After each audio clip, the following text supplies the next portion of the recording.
TJM 2023, Código de Processo Penal Militar. Essa aqui é a terceira aula. Essa aula vai ficar no YouTube. Também vai ficar lá dentro da revisão estratégica para o TJM e também para os alunos do Base Jurídica. Então, essa é a terceira aula. Professor, cadê a aula 2? Porque eu olhei aqui, só tem a aula 1 e agora estou aqui na aula 3. A aula 2 está para os alunos. Se você quiser ser aluno, como que faz, professor? Quero ser aluno, como que eu faço? Você vai clicar no link da descrição aqui do vídeo ou o link que está no primeiro comentário para você entrar lá na revisão estratégica. Professor, ainda dá tempo? Claro que dá tempo, ainda dá para você assistir. Claro que vai precisar de um esforço um pouquinho maior, mas assim, a gente está fazendo de um jeito que você consiga responder as suas questões da prova com toda tranquilidade. Esse é o ponto. É isso que a gente sempre faz aqui e alguns assuntos eu sempre deixo para o final para ficar mais fresco na sua cabeça, tá bom? Então, por isso que estamos dando este conteúdo agora um pouquinho mais próximo da prova. Então, olha só, agora a gente vai para o artigo 397. Veja que a gente parou no vídeo 2, no vídeo 1, na verdade, nós paramos numa parte ainda muito no começo, lá para o artigo 70 e pouquinho. Aí a gente pulou para o 277, se eu não me engano, e viemos percorrendo aqui o conteúdo do edital e agora a gente parou aqui nesta aula 3 que está no YouTube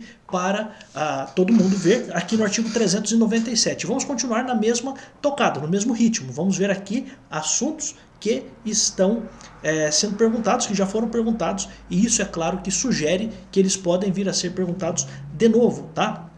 Então, artigo 397, a gente está falando aqui do processo, do início do processo ordinário. Então, o processo ordinário inicia-se com o recebimento da denúncia, ok? Se o procurador, sem prejuízo da diligência a que se refere o 26 primeiro, entender que os autos do inquérito ou as peças de informação não ministram elementos indispensáveis ao oferecimento da denúncia, requererá ao auditor que os mande arquivar.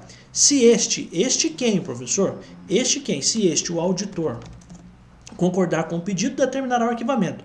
Se dele discordar, se quem discordar, se o auditor discordar, remeterá os autos ao procurador-geral. Cara, isso aqui é basicamente uma cópia do artigo 28 do Código de Processo Penal, normal, tá? Então qual é a ideia aqui? Se o membro do MP entender que não é o caso de oferecer denúncia, requer ao auditor o arquivamento do inquérito ou das peças de informação. Professor, o que é peça de informação? São documentos que chegam na promotoria que não vêm da delegacia, né? Mas que isso precisa ter algum destino, né? Então essas peças de informação. Então, se o membro do MP entender que não é o caso de oferecer denúncia, ele vai requerer ao auditor o arquivamento do inquérito ou das peças de informação. O auditor, por sua vez, pode concordar com o MP ou discordar do MP. Se concordar com o MP, o inquérito ou as peças de informação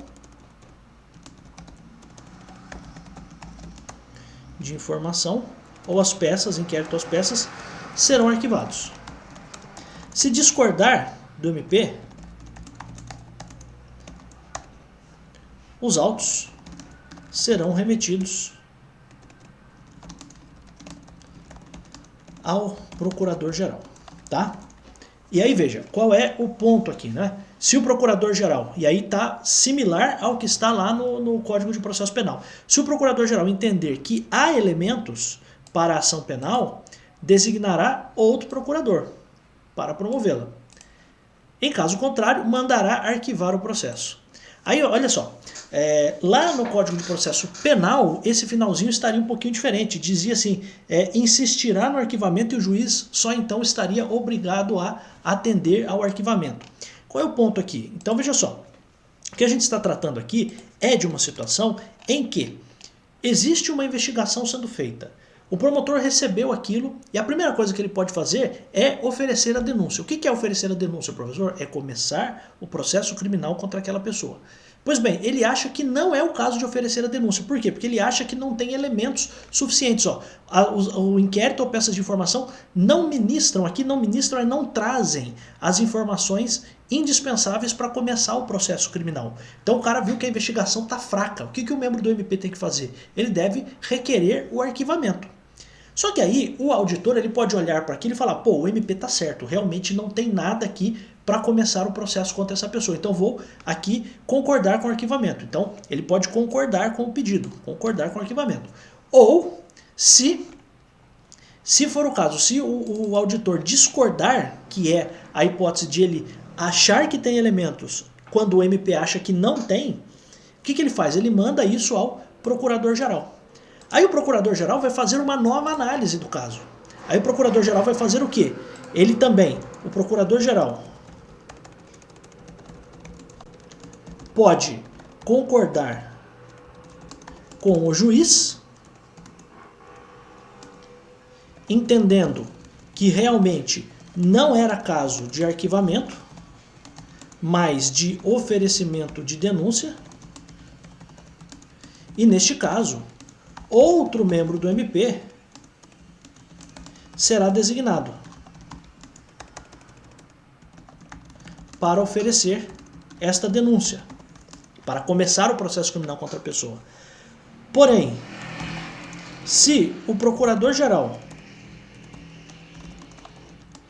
discordar do juiz, significa que ele estará concordando com o membro do MP. Isso significa que o procurador-geral entendeu que era caso de arquivamento realmente e mandará arquivar o processo. E na verdade aqui não é nem processo, né? Seria o nome certo, seria inquérito, né? Porque a gente está falando de inquérito, não está falando de processo, né? Mas tudo bem, vamos fingir que a gente não viu que isso está assim, e até porque vai cair na sua prova como está na lei, né? Mas só uma observação. Então veja só, isso aqui é muito interessante. Então aqui a gente tem a dinâmica do arquivamento, que se você olhar lá no Código de Processo Penal, vai estar lá no artigo 28, né? Tem muita coisa, inclusive, que foi mudada agora pela lei anticrime, teve julgamento do Supremo recente sobre isso, não vamos nem falar sobre isso aqui. Estou apenas trazendo a título de ilustração para você entender, né? Porque, de fato, isso aqui é relevante, né? Olha só. É que esse aqui já está com a redação nova. Na verdade, a redação anterior do Código de Processo Penal falava sobre isso. É que aqui eu já peguei a norma já atualizada. Mas qual é o ponto aqui que eu queria trazer para você? Vamos ver se eu consigo... isso aqui já está com o texto compilado. Mas acredite em mim, tá? Acredite em mim, porque de fato esse era o texto que estava antigamente... Vou até colocar aqui, ó, antigo artigo 28 do CPP. Só para você entender, né?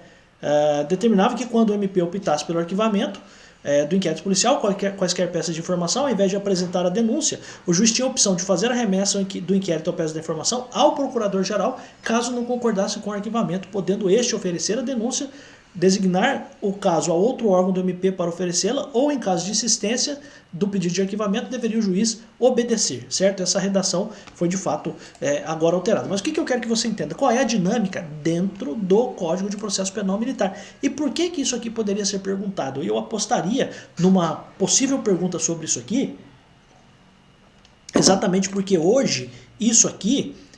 em alguns pontos ele difere, ele é um pouquinho diferente do que está lá no Código de Processo Penal, porque o texto atual, né, ele tem uma outra dinâmica pelo pacote anticrime, está sendo analisado ainda pelo Supremo e tal, mas é um negócio que é importante que você saiba. O promotor recebeu o inquérito, as peças de informação, e ele não quer processar a pessoa porque ele entende que não é o caso. Então ele não quer oferecer a denúncia. Qual é o passo a passo dele?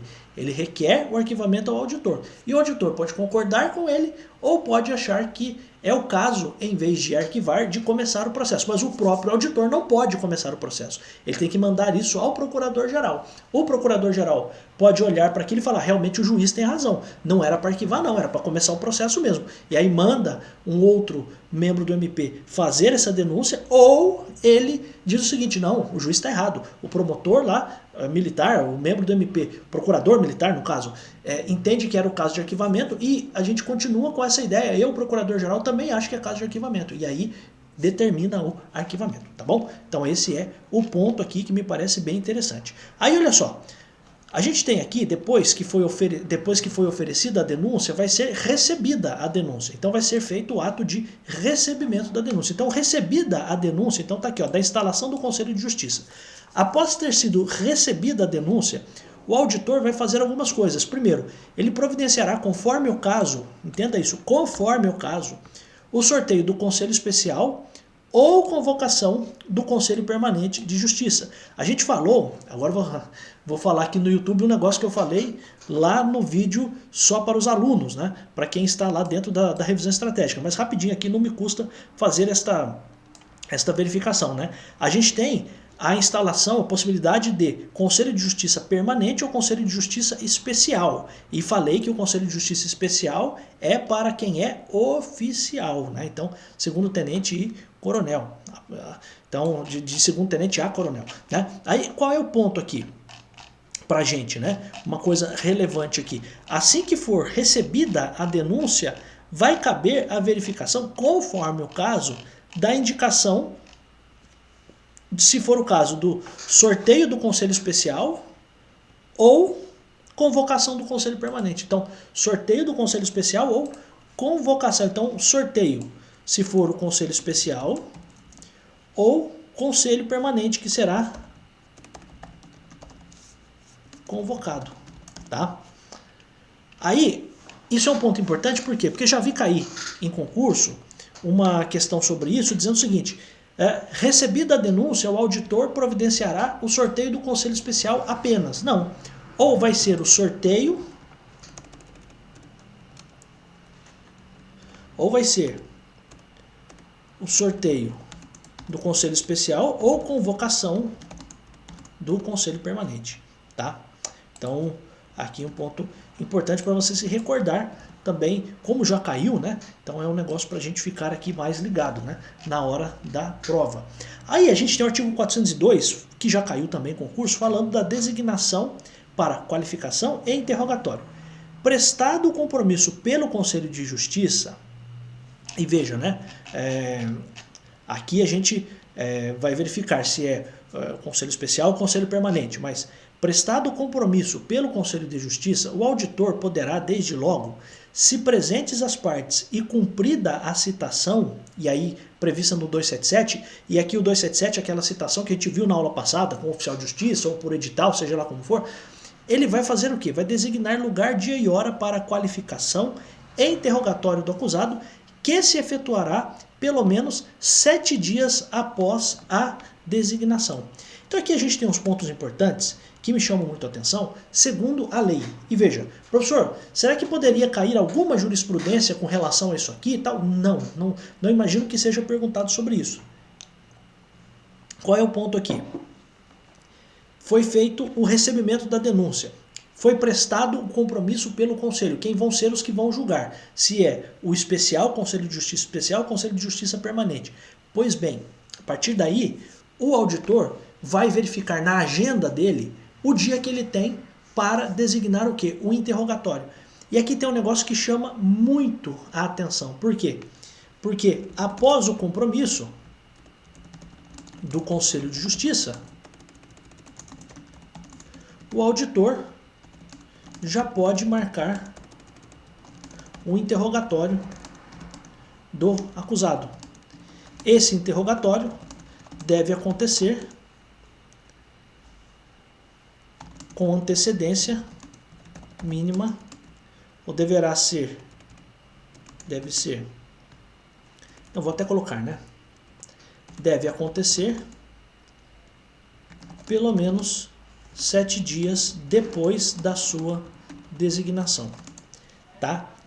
Qual é o ponto importante? Por que isso aqui poderia ser perguntado na prova? Cara, professor bom, igual eu sou, humilde também, mas assim, professor, tem que explicar para você o porquê que isso aqui poderia ser perguntado no concurso. E sabe por que isso aqui poderia ser perguntado no concurso? Porque isso aqui é muito diferente do que está atualmente no Código de Processo Penal normal. Lá no Código de Processo Penal normal, o réu é ouvido por último. Ele é a última pessoa a ser ouvida. Então esse é um ponto muito relevante para a gente aqui, né? Por quê? Porque no fim das contas a gente tem aqui todo o trâmite, né? Então vai ser feita a indicação se vai ser sorteio do Conselho Especial, convocação do Conselho Permanente, vai designar a instalação do Conselho de Justiça, vai determinar a citação, etc, etc. Vai determinar a intimação das testemunhas para comparecerem, notificação do ofendido, vai ter ali o compromisso de todo mundo, beleza, né? Então, tendo a sua direita o auditor e a sua esquerda o oficial de posto mais elevado, ou mais antigo, ou nos outros lugares alternadamente os demais juízes, vai ter assento para os advogados. Aí veja, depois que foi prestado o compromisso, já pode ser marcado o interrogatório. E aqui tem um negócio interessante, por quê? Porque não há aqui a menção de que o interrogatório vai ser o último ato do processo. É isso que eu quero que você entenda. Então, feito o compromisso, já pode ser marcado o interrogatório. Essa é a informação importante. Então, por que isso aqui poderia ser perguntado no seu concurso? Porque isso aqui é muito diferente do que está lá no Código de Processo Penal, em que o acusado necessariamente é ouvido por último. É o último a ser ouvido, ao final, depois que todas as provas já foram colhidas. Aqui não existe, no artigo 402, não existe essa menção. Tanto é que diz que, feito o compromisso, você já pode marcar dentro de 7 dias o interrogatório. Essa é a informação importante. Tá? O acusado preso assistirá a todos os termos do processo, inclusive ao sorteio do Conselho de Justiça, quando especial. Então o acusado vai assistir a todos os termos do processo, tá tudo beleza, ele pode participar, pode assistir tudo. Pois bem, seção 4ª diz assim, da qualificação e do interrogatório do acusado, das exceções que podem ser opostas do comparecimento do ofendido. Então, normas de qualificação e interrogatório. Então, foi feito lá a designação, né? Então, no dia, lugar, né? Então, no lugar, dia e hora marcados para a qualificação e interrogatório do acusado, que obedecerão às normas prescritas no 302 a 306, ser-lhe-ão lidos antes pelo escrivão a denúncia e os nomes das testemunhas nela arroladas com as respectivas identidades. Então vão ser lidos para o acusado, para que ele seja interrogado, a denúncia e o nome das testemunhas. Então, ó, seguinte, ó, fulano de tal, você está aqui, certo? Então a gente vai ler aqui para você, vou ler aqui para você a denúncia, então você está sendo acusado por isso, por isso, por isso, e as testemunhas são essas aqui, certo? Parágrafo 1º diz assim, o acusado poderá solicitar antes do interrogatório, e aqui tá, né? Poderá solicitar antes do interrogatório ou para esclarecer qualquer pergunta dele constante, ou seja, constante do interrogatório, que lhe seja lido determinado depoimento ou trechos dele prestado no inquérito, bem como as conclusões do relatório do seu encarregado. Então veja só, ponto interessante aqui, né? Então, o acusado pode pedir que sejam lidos para ele trechos do inquérito e depoimentos do inquérito. Olha que coisa louca, certo? E relatório também do seu encarregado no inquérito. Além de relatório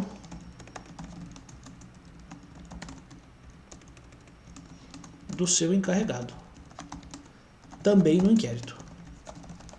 Então veja, ele está sendo perguntado de alguma coisa, daí ele fala assim, olha, eu queria que você lesse para mim, você não, né? Eu queria que Vossa Excelência lesse para mim novamente a denúncia no ponto tal, porque eu preciso saber do que eu estou sendo acusado. Então ele pode solicitar antes do interrogatório, ou para esclarecer qualquer pergunta dele, então significa durante, e aqui poderia estar, né? O acusado pode pedir antes e durante, porque diz assim, para esclarecer pergunta dele constante, então pergunta do interrogatório. Então o interrogatório está acontecendo. O que significa? O acusado pode pedir antes e durante o interrogatório que sejam lidos depoimentos. De onde? Daquilo que está prestado no inquérito. Perguntinha boba de processo, poderia trazer todo este parágrafo aqui, pode pedir que seja lido o depoimento ou trechos dele prestado no processo. Não, processo é uma coisa, processo é depois que é oferecida a denúncia. Aqui é inquérito, é investigação, entre aspas, policial militar. Tá? Então, qual é o ponto aqui que poderia ser perguntado? O acusado pode solicitar que sejam lidas para ele informações, sejam lidos relatos de onde? Do que já foi colhido no inquérito, lá no passado, não do processo, porque o processo ainda vai acontecer, tá? Essa é a informação aqui pra gente. 407. Após o interrogatório e dentro em 48 horas, o acusado poderá opor as exceções de suspeição do juiz, procurador ou escrivão, de incompetência do juízo, de litispendência ou de coisa julgada, as quais vão ser processadas aqui de acordo com o que diz a lei. Então veja só, coisas importantes aqui pra gente. Então, depois que o réu foi interrogado, ele terá o prazo de até 48 horas, vou até colocar prazo de 48 horas, né? Prazo de 48 horas para apresentar, e aqui você poderia ter este verbo mesmo, opor, apresentar alguns argumentos relacionados ao processo. Primeiro, suspeição do juiz, procurador ou escrivão. Então, juiz, procurador, aqui entenda membro do MP ou escrivão. Suspeição. Suspeição. Não é impedimento, hein? Suspeição. Também, ele pode opor a exceção que a gente chama de incompetência do juízo. O que é isso? Não é que o juiz não sabe trabalhar, não. Mas é porque o juiz não poderia estar julgando aquilo. Aquilo deveria estar sendo julgado em outro lugar. Isso é incompetência. Ou duas exceções que eu vou tratar ao mesmo tempo, litispendência ou coisa julgada. Litispendência, não vai cair isso para você, né? Mas a litispendência é a existência já de um outro processo ao mesmo tempo, com as mesmas partes, as mesmas razões de existir do processo, as mesmas causas de pedir e o mesmo pedido. Então, litispendência é como se ele dissesse o seguinte: já existe um processo falando exatamente disso. Neste momento. Então, litispendência está na pendência de uma lide. Então, existe já uma lide que está sendo julgada, um processo que está sendo julgado. Agora, a coisa julgada já houve um processo falando disso. Então, aqui a litispendência é que já existe, tem agora um processo sendo neste momento tramitando, estando em tramitação. Passou uma motoca maluca aqui, né? Existe agora um processo tratando disso, então isso é litispendência. Ou coisa julgada, ó, já existiu, já houve, isso já foi apreciado, tá? Então veja só, qual é o ponto aqui importante? Quando existe o recebimento da denúncia e existe a designação do interrogatório, ainda que o juiz seja suspeito, e essa é a informação, ainda que o juiz seja suspeito, ele vai fazer o interrogatório. Por quê? Porque a lei diz que só depois que ele foi interrogado é que ele vai ter 48 horas para alegar a suspeição do juiz. Olha que coisa louca, tá? Então essa é uma coisa muito importante, tá? Isso é uma coisa muito relevante. Por quê? Porque também é uma dinâmica um pouquinho diferente. Então, por quê? Porque lá no Código de Processo Penal, a causa de suspeição tem que ser alegada de imediato. Aqui não, sob pena de preclusão, inclusive, é o que diz lá o Código de Processo Penal normal. Só que aqui a gente tem uma situação um pouquinho diferente. Qual é? Faz o interrogatório e depois eu tenho um prazo de 48 horas para dizer que o juiz é suspeito, por exemplo. Tá? Então isso aqui é um pouquinho diferente do Código de Processo Penal. Por isso que poderia ser perguntado para você, tá? E exatamente por isso que a gente está estudando esse artigo aqui agora, tá bom? Além disso, ó, revelia do acusado preso. Você já viu que revelia é o cara não responder, é podendo comparecer, não comparecer. Olha o que diz o 411, se o acusado preso recusar-se aqui do acusado preso, né? Então o cara está preso, lembre-se, a gente até viu na aula passada, existe uma forma especial de ele ser citado e intimado lá no local em que ele está preso, né? Lembre-se disso, né? Veja, a gente falou no vídeo passado, mas pois bem, ele foi agora ali citado. Se o acusado preso recusar-se a comparecer à instrução criminal sem motivo justificado, ser-lhe-á designado advogado de ofício para defendê-lo. Cara, advogado de ofício também poderia ser chamado de advogado dativo ou defensor dativo. Poderiam ser expressões aí similares para defender. Ou outro advogado, se este estiver impedido, ou independentemente da qualificação interrogatório, aliás, e independentemente da qualificação interrogatória, o processo prosseguirá a sua revelia. Então veja só, coisas importantes aqui.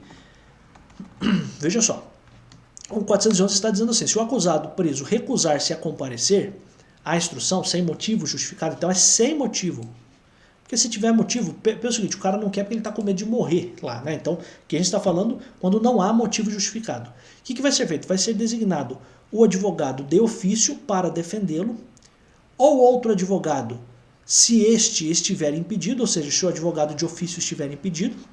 Então, preso não quer comparecer, juiz nomeia um advogado. E o processo segue a revelia do réu. Esse é o resumo da ópera para você aqui. Nossa, professor, está tão fácil agora, eu estou entendendo então, né? Professor é bom, né? E humilde, né? Mas assim, é um negócio que dá para entender, é um negócio que é acessível, né? A depender de como você explica, a pessoa consegue entender, né? Então, vai muito do professor, né? Muito mais do que de qualquer coisa. Tem que ter a boa vontade, né? Tem gente que não tem boa vontade. Ele quer que você não entenda, essa é a coisa, né? Mas eu quero que você entenda, tá? Ele quem? Você sabe, né? Então, se o acusado preso se recusar a comparecer, sem motivo, o juiz vai designar um advogado. Pois bem, se o advogado do juiz, o advogado de ofício não puder, o juiz nomeia até outro. Beleza, tudo certo. Agora, tem uma coisa. Se o cara não foi, porque ele não quis ir, não deu motivo nenhum para não ir, o processo segue a revelia do réu. Essa é a informação, tá? Agora, isso do réu preso, tá? Réu preso. Professor, é muito diferente se o réu estiver solto. Olha o que diz o 412.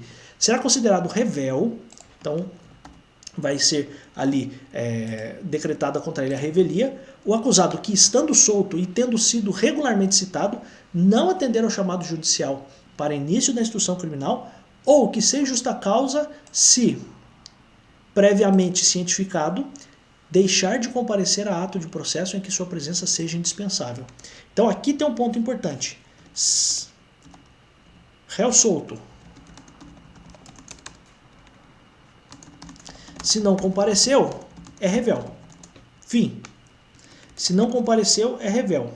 Vou até melhorar. Se não compareceu, tendo sido citado, intimado ou notificado para isso, será revel. Também será considerado revel se a sua presença era indispensável. Professor, e se a presença dele era dispensável? Aí tudo bem.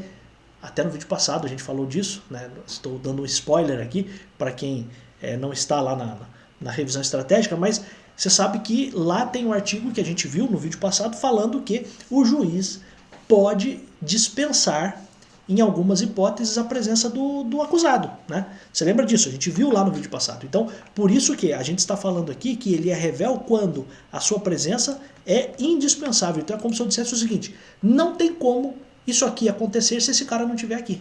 Ele precisa estar aqui. Então ele vai ser revel se ele não compareceu quando a sua presença era indispensável, tá? Essa é a informação importante aqui. Então, professor, e se ele não compareceu quando a sua presença era dispensável, ele também vai ser revel? Não, a princípio não, tá? Aí, olha só.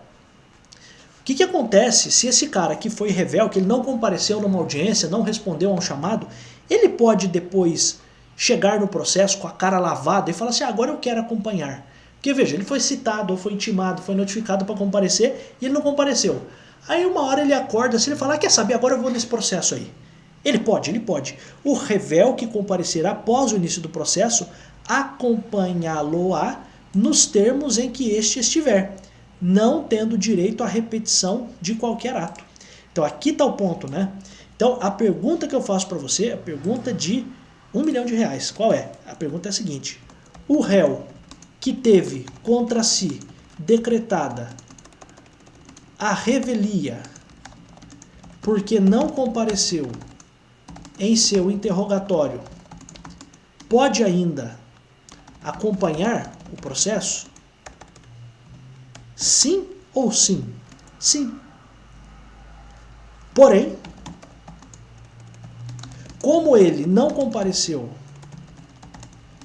em atos anteriores, não será possível pedir para repetir qualquer ato do processo. Qualquer ato já realizado sem a sua presença.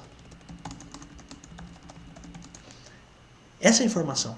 Porque você poderia ter lá toda uma história contada e aí no final perguntando o seguinte, escuta aqui, ele deveria comparecer, não compareceu, foi decretada a revelia dele e agora ele quer comparecer no processo. Ele pode, mas ele tem direito de pedir a repetição de alguma coisa, de algum ato? Não, não tem. Essa é a informação, tá bom? Então aqui, bem interessante, poderia também estar no conteúdo da nossa prova. 414, o curador do acusado revel se incumbirá de sua defesa até o julgamento, podendo interpor os recursos legais, excetuada a apelação de sentença condenatória. Isso aqui pode parecer um tanto quanto confuso, mas o que eu quero que você entenda? O curador do acusado revel, quem é? É o advogado nomeado pelo juiz para acompanhar o processo. Lembre-se, né? A gente viu numa das nossas aulas que ninguém pode ser processado sem advogado. Então, se o cara não compareceu, mesmo assim o juiz vai nomear para ele um advogado. Esse cara vai acompanhar o processo. Então, o curador do acusado revel, quem que é, professor? É um advogado que é nomeado pelo juiz para estar ali, para fazer a defesa. Ele vai se incumbir de sua defesa até o julgamento, podendo interpor os recursos legais. Só que aí tem uma coisa, ele não pode apelar contra uma sentença condenatória. Ou seja, ele pode apelar, ele pode fazer os outros recursos, todos que são cabíveis, mas ele não pode fazer a apelação. Então ele não pode apelar se a pessoa foi condenada. Então o advogado pode fazer todos os recursos em nome do acusado. O advogado aqui entenda curador, tá? Professor, mas por que chama de curador e não chama de advogado? Porque sim. Porque geralmente quando a pessoa está ausente, não está se defendendo, a lei costuma chamar de curador, mas é um advogado, tá? Quero que você entenda isso. Então esse advogado, esse curador que foi nomeado pelo juiz para o revel, o que vai ser feito? Nessa situação, ele pode acompanhar todo o processo, beleza. Ele pode recorrer, pode fazer todos os recursos? Pode, mas ele não pode fazer um recurso. Qual é? O recurso, então o advogado, o curador pode fazer todos os recursos em nome do acusado, mas não poderá fazer o recurso de apelação no caso de o réu ser condenado. Por quê? Porque aí tem que ser ele mesmo. Ele tem que estar ali ciente, tem que se manifestar, tem toda uma dinâmica para isso, né? Então, qual é o ponto aqui? Para agora, para a nossa prova, só guarde isso. Então, o curador que foi nomeado pelo juiz, esse advogado nomeado pelo juiz, ele pode fazer tudo, pode apresentar, pedir oitiva de testemunhas, pode pedir perícia, pode juntar documentos, pode fazer o que ele quiser, só que tem uma coisa. Pode até recorrer, só que ele não pode recorrer se esse cara for condenado. Então ele não pode fazer a apelação contra a sentença condenatória. Essa é a informação aqui para a nossa prova, tá? 417. Serão ouvidas. Então aqui a gente está falando de precedência. O que é precedência, professor? Até aula de português, é o que vem antes. Então, precedência na inquirição. Inquirir é perguntar, né? É investigar, é fazer perguntas. Então, precedência na ordem de fazer as perguntas. Ou seja, se eu fosse dizer de outra forma, quem que vai ser ouvido primeiro? Para quem que eu vou fazer primeiro as primeiras perguntas? É isso, traduzindo aqui, trocando em miúdos para você. 417 diz assim: serão ouvidas em primeiro lugar as testemunhas arroladas na denúncia e as referidas por estas, pelas testemunhas da denúncia. Professor, eu ouço muito falar dessa expressão referidas, eu até hoje não entendi o que é referida. Olha só, eu estou sendo ouvido, né? E eu falo assim, olha, eu estava lá fazendo tal coisa, vi tal coisa e naquele momento o Joãozinho fez tal coisa. Ora, eu que estou sendo ouvido como testemunha, fiz uma referência ao Joãozinho. O Joãozinho é a testemunha referida. Tá? Então serão ouvidas em primeiro lugar as testemunhas que constam na denúncia feita pelo Ministério Público, pelo procurador do Ministério Público. Pois bem, se essas testemunhas que estão sendo ouvidas elas fizerem menção de outras pessoas, essas outras pessoas são as testemunhas referidas. Então elas vão ser ouvidas em primeiro lugar. Além das testemunhas que forem substituídas ou incluídas posteriormente pelo MP, de acordo com o parágrafo 4º deste artigo, ok, a gente vai ver, após essas serão ouvidas as testemunhas indicadas pela defesa. Então, em primeiro lugar, as testemunhas da denúncia. Se eu fosse dizer de outra forma, em primeiro lugar, as testemunhas da acusação. E depois, então, após estas, então depois que essas pessoas foram ouvidas, aí sim eu vou ouvir as testemunhas da defesa. Então, é a dialética do processo sendo exercida. Primeiro, as testemunhas da defesa. Não, professor. Primeiro as testemunhas da acusação. E depois as testemunhas da defesa.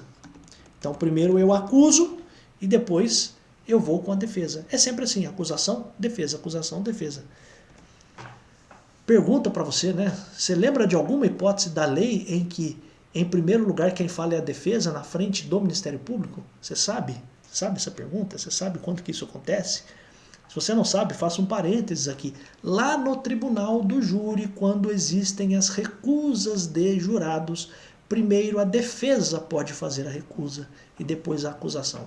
É a única hipótese no processo penal que a defesa fala primeiro, fala antes do Ministério Público, tá? Um parênteses aqui para você, tá? Mas a regra qual é? Primeiro acusação, depois defesa, tá bom? Então essa é a informação. O parágrafo 4º diz assim, ó, quer o Ministério Público, quer a defesa, poderá requerer a substituição ou a desistência da testemunha arrolada ou indicada, bem como a inclusão de outras até o número permitido. Ou seja, existe uma quantidade de testemunhas que podem ser ouvidas e eu posso, de fato, trocar essas testemunhas. Tá? Então, quer o MP, quer a defesa, pode requerer a substituição ou desistência da testemunha arrolada ou indicada. Então, é possível isso e não há aqui dentro da lei uma exigência muito maior com relação a isso. Tá? Só como observação aqui pra gente, as testemunhas de defesa poderão ser indicadas em qualquer fase. Vou até pegar primeiro o parágrafo primeiro aqui. Ó. Havendo mais de 3 acusados, o procurador poderá requerer a inquirição de mais 3 testemunhas numerárias, além das arroladas na denúncia. Tá? Então, aqui a gente tem a indicação de que você pode, além das testemunhas que estão lá na denúncia, podem ser chamadas ainda mais 3 testemunhas, tá? Além das arroladas na denúncia. As testemunhas de defesa poderão ser indicadas em qualquer fase da instrução criminal, desde que não seja excedido o prazo de 5 dias após a inquirição da última testemunha da acusação. Então, foi ouvida a última testemunha da acusação, eu tenho um prazo limite aí de até 5 dias desta última testemunha da acusação que foi ouvida para eu arrolar testemunhas. Cada acusado poderá indicar até 3 testemunhas. Cada acusado poderá indicar até 3 testemunhas, podendo ainda requerer sejam ouvidas testemunhas referidas ou informantes. Tá? Então as testemunhas referidas, assim como as informantes, não poderão também exceder a 3. Tá? Informante é quem? É uma pessoa que vai ser ouvida, mas ela não vai prestar o compromisso de dizer a verdade. Lembra lá no Código Penal, aquele crime de falso testemunho ou falsa perícia? Aqui a gente está falando de uma testemunha que mentiu.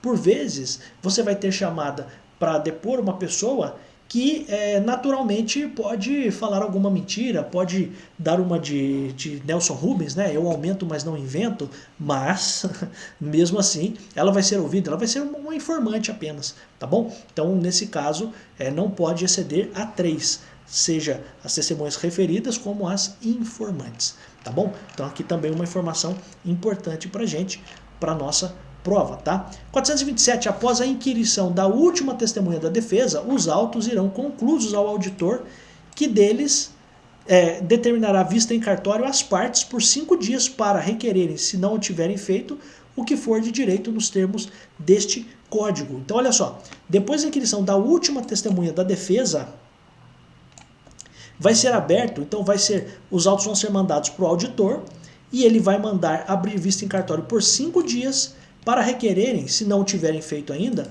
o que for de direito nos termos deste código. Então, olha só, o que você poderia ter em mente aqui? Quando foi ouvida a última testemunha da defesa, significa o quê? Que a instrução processual terminou. Então, olha só, com o fim da instrução processual, o que é isso, professor? Quando a última pessoa a ser ouvida já foi ouvida, isso é terminar a instrução, né? Já foi ouvida, o auditor vai mandar que as partes, vai mandar o processo, vou até melhorar isso aqui, o auditor vai determinar vista dos autos em cartório, ou seja, na secretaria da vara, para que as partes façam outros requerimentos pertinentes. Isso tudo no prazo de 5 dias, ou seja, tem 5 dias para fazer esses requerimentos. E o que são esses requerimentos pertinentes? Olha, durante a instrução processual, durante a coleta de provas, a oitiva de testemunhas, tem uma menção lá de que teve uma câmera que filmou tal coisa. Então vamos pedir a expedição de um ofício para tal lugar para ver se a câmera está lá. Essa é uma possibilidade. Tá? Então é isso que são essas outras providências aqui que podem ser requeridas. São providências finais aqui antes de o processo de fato ir para eventuais alegações finais e assim por diante. Né? Então, inclusive, é o que diz o 427. Ó, findo, terminado o prazo do 427, e se não houver requerimento ou despacho para os fins nele previstos, o auditor determinará ao escrivão a abertura de vista dos autos para alegações escritas sucessivamente, ou seja, primeiro um, depois o outro, então sucessivamente por 8 dias ao MP, e ao advogado do acusado. Se houver assistente, aqui assistente, entenda, assistente da acusação, tá? Alguém que vai ajudar a acusação em alguma coisa. Se houver assistente constituído até o encerramento da instrução criminal, ser-lhe-á dada a vista dos autos, se o requerer, por 5 dias, imediatamente após as alegações do MP, tá? Então, coisas importantes aqui. Depois das providências requeridas no artigo 427, que são essas últimas providências, ou se passou o prazo destas últimas providências e não foi pedido nada, o processo irá para o MP e para a defesa do acusado, sucessivamente, para alegações finais escritas no prazo de 8 dias. Se neste processo também houver assistente da acusação, antes de ir para a defesa, o assistente da acusação terá o prazo de 5 dias para se manifestar depois do MP. Então ficaria assim, ó, só para que você entenda. Qual é a regra? A regra é a seguinte, ó, 8 dias MP, 8 dias defesa. Se houver assistente,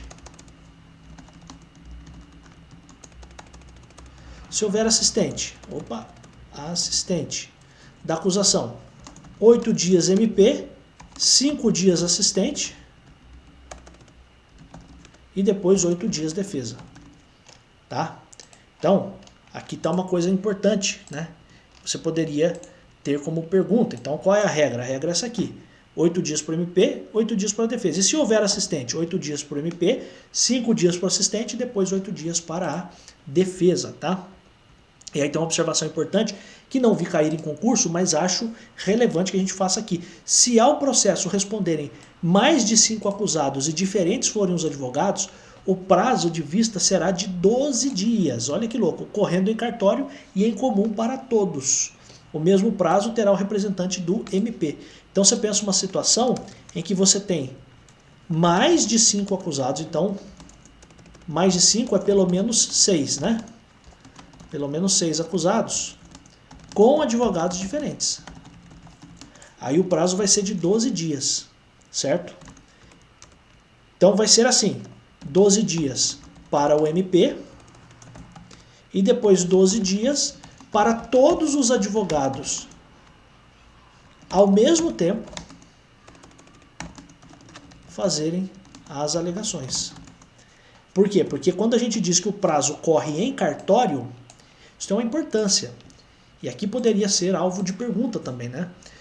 Quando a gente diz que o prazo corre em cartório, significa que ninguém dos advogados, nenhum dos 6 advogados, porque são 6 pessoas pelo menos, com 6 advogados diferentes, nenhum desses advogados vai poder ir lá na vara e retirar esse processo. Ele vai ter que olhar tudo ali na própria vara e vai fazer as alegações finais lá no escritório dele, ou na sala da OAB, onde ele quiser fazer. Mas o que significa correr em cartório? Depois que voltou do MP, os 6 advogados vão ter 12 dias, ao mesmo tempo. Então não vai ser primeiro o advogado do acusado 1, depois o advogado do acusado 2, depois o advogado do acusado 3. Não.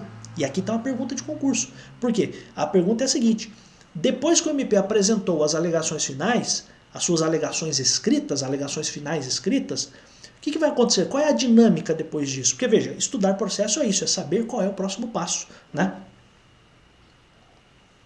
E o ponto importante aqui qual é? Qual é o próximo passo? Depois que o MP teve 12 dias para se manifestar, vai ser aberto um prazo no cartório, e isso significa o quê? Que o processo não vai sair dali, para que os 6 advogados em 12 dias possam ir até a vara, olhem o processo, olhem o que o MP disse e se manifestem.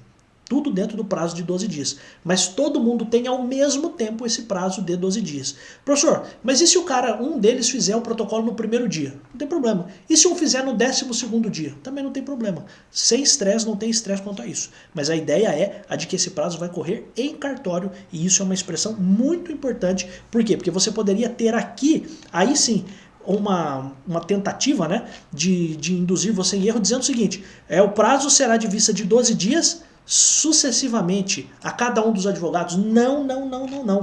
O prazo vai ser de 12 dias para o MP e depois 12 dias para todos os advogados ao mesmo tempo. Então não é sucessivo. Sucessivo é um depois do outro. Sucessão é isso. Vem um, depois vem outro, depois vem outro, depois vem outro. Não é isso. É simultâneo, tá? Então fazerem ao mesmo tempo, de modo simultâneo, as alegações finais, ou as alegações escritas, tá? Então essa é uma informação importante aqui pra gente também, tá? Amigos, a gente vai parar por aqui, a gente ainda, essa aqui é a terceira aula, né? A gente ainda vai continuar todo o conteúdo aqui do processo penal militar. Esse conteúdo estará, né, no YouTube, né, essa aula 3. A aula 4 eu já vou fazer agora e vai ficar também, mas vai ficar lá na parte dos alunos do Base Jurídica e da revisão estratégica para o concurso do TJM. Cara, isso aqui é ouro puro, isso aqui certamente vai estar na sua prova e você precisa ter a capacidade de olhar para esse conteúdo aqui, de assistir, de assimilar e, de fato, responder as questões com tranquilidade. Eu tenho certeza de que o conteúdo que está sendo trazido aqui e que está sendo trazido lá também podem fazer isso por você. Então, fico aqui agradecido a você que está aqui no YouTube. Se você pudesse curtir pelo menos o vídeo, comentar alguma coisa, isso me ajudaria bastante. Professor, não quero, não posso, não tenho interesse agora em entrar lá para a turma, para revisão estratégica, eu não quero. Mas se eu pudesse pedir alguma coisa para você, seriam 3 coisas: que você pudesse se inscrever no canal, porque isso me ajuda bastante como professor aqui no YouTube. Se você pudesse curtir o vídeo, ou descurtir, tanto faz, curtir ou descurtir não tem problema. Para o YouTube significa que o vídeo despertou em você alguma reação. E se você pudesse comentar alguma coisa, cara, você não tem noção de como isso me ajuda como professor. Eu estou te ajudando aqui, não estou jogando a cara não, tá deixando bem claro isso, mas assim, eu acho que é uma troca, né? Eu acho que a gente consegue fazer isso com essa reciprocidade. Eu ofereço alguma coisa de boa para você, que é esse conteúdo gratuito aqui, muito bom. Você pode ter várias perguntas aqui com essa aula gratuita e você conseguiria responder. E você me ajuda também como professor. Eu te ajudo e você me ajuda. E se você quiser dar um passo a mais e entrar lá na revisão também, o link vai estar aqui embaixo no primeiro comentário deste vídeo, tá bom? Eu volto em tantos outros vídeos. Eu agradeço muito a você que está aqui. Bons estudos para você. Desejo que você consiga utilizar todo esse conteúdo aqui para que você consiga responder as questões da sua prova, tá bom? Um grande abraço. Eu volto em tantos outros vídeos. Sim, porque eu adoro estar aqui. Tchau.